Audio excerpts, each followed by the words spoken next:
El Nilo no es solo un río, es la columna vertebral del noroeste de África, una enorme franja de agua que atraviesa el desierto y convierte la arena en vida. Nace entre Uganda, Tanzania y Kenia, y al llegar a Egipto, riega los campos y ordena las estaciones. Por siglos fue personificado como Hapi, el dios de la inundación y la fertilidad, un dios que no tenía templos grandiosos como otros, porque su santuario era el propio río. Cada crecida suya era una bendición y cada sequía una amenaza. Pero ese río venerado por los egipcios se convierte en escenario de una ironía divina. De sus aguas, la hija del faraón rescata a un niño hebreo, sin siquiera imaginar que entre sus brazos descansa quien habrá de desafiar al Nilo, a Egipto y a todos sus dioses.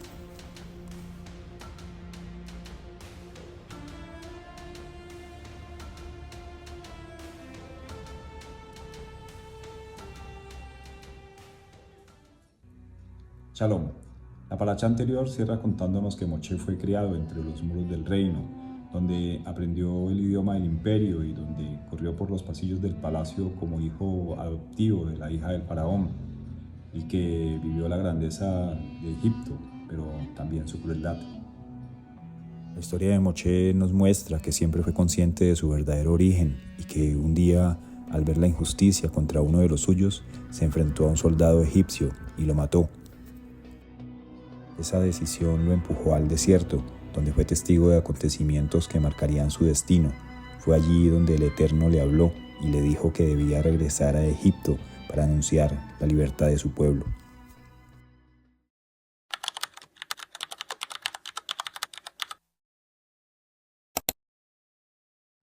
En la Torá, el Eterno se manifiesta de distintas maneras, según el momento y la necesidad de la historia.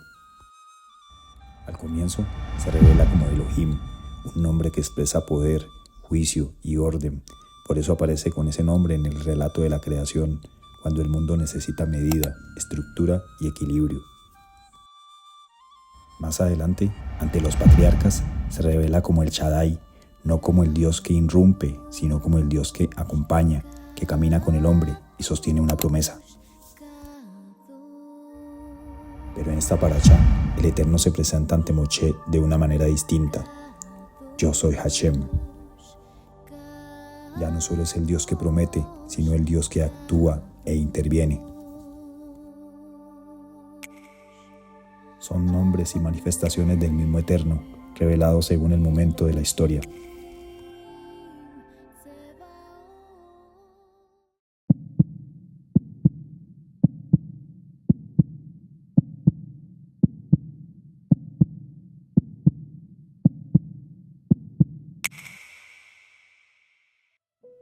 Moshe debe presentarse ante los hijos de Israel y declararles el nombre del Eterno y anunciar que ha llegado el tiempo de sacarlos del yugo de Egipto.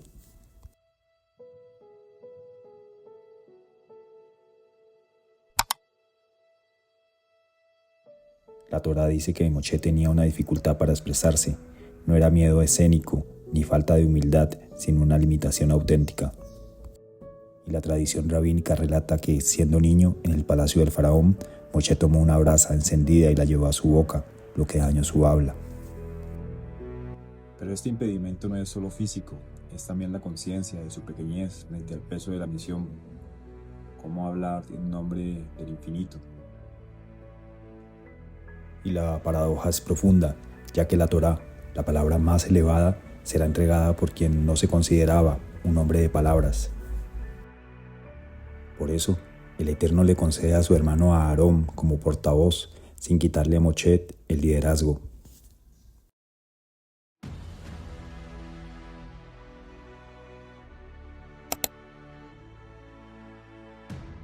La tradición rabínica nos dice que al comienzo es el propio faraón quien endurece su corazón.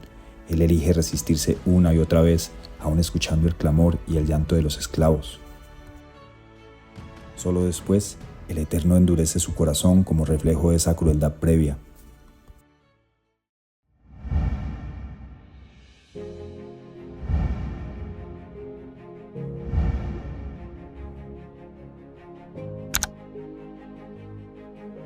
La resistencia del faraón se convierte así en escenario para que el poder divino sea conocido no solo por Israel, sino también por Egipto y por las generaciones futuras. Entonces el Eterno se manifiesta ante los ojos de los hombres como nunca antes y como nunca más ha vuelto a suceder. Los juicios enviados sobre la tierra de Egipto no buscan destruir sin propósito, sino despojar al imperio de sus falsas certezas para que quede claro que no hay río, corona ni Dios que pueda sostenerse cuando el Eterno decide manifestarse. Cada una de las plagas apunta a un Dios distinto. Las aguas del Nilo, veneradas como Hapi, se convierten en sangre. Las ranas hieren a Heke, diosa de la fertilidad. Los piojos golpean a Geb, dios de la tierra, y así, ídolo tras ídolo, comienzan a caer uno por uno: el río, el sol, las ranas, las vacas. Sin embargo, el corazón del faraón permanece endurecido, aferrado a su poder y a sus dioses. Insiste en creer que es él y no el Eterno quien decidirá el desenlace de esta contienda. La próxima semana continuaremos con la otra parte de la historia. No olvides suscribirte y dar like al video.